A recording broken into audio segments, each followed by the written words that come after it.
तर नुकत्याच झालेल्या 17व्या लोकसभामध्ये जे खासदार निवडून आलेले आहेत, तर यामध्ये आपण पाहूया की महाराष्ट्राच्या वाट्याला कोणतं मंत्रिपद मिळालेलं आहे. तर नंबर 1ला पाहिलं तर नितीनजी गडकरी यांना रोड ट्रान्सपोर्टचं खातं मिळालेलं आहे. Highway and road transport ministry मिळालेली आहे. नंबर 2ला पुण्याचे नवनिर्वाचित खासदार यांना पहिल्यांदाच असं झालंय की पुण्यामध्ये एक 20-25 वर्षामध्ये की ज्यांना डायरेक्ट सेंटरमध्ये फर्स्ट टाइम निवडून आल्यानंतर मंत्रीपद मिळालेले. तर मुरलीधर मोहोळ यांना सहकार आयुक्त आणि नागरी उड्डाण राज्यमंत्री याचं खातं देण्यात आलेले. तर 3 नंबरला रामदास आठवले यांना याआधी पण मंत्रीपद होतं व यावेळेस यांना सहकार राज्यमंत्री व सामाजिक न्याय मंत्री म्हणून पद मिळालेलं आहे.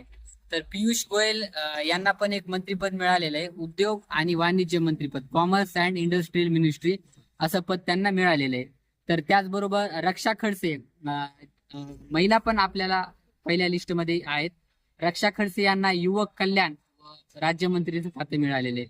त्याचबरोबर प्रतापराव जाधव यांना आयुष आणि आरोग्य राज्यमंत्री व त्याचबरोबर राज्यमंत्री स्वतंत्र कारभार असं एक खातं देण्यात आलेलं आहे. तर यामध्ये महिला एक आहेत आणि नितीनजी गडकरी यांना सोडलं तर जास्त काही खातं असं पाहायला मिळत नाही असं जनतेचं म्हणणं आहे.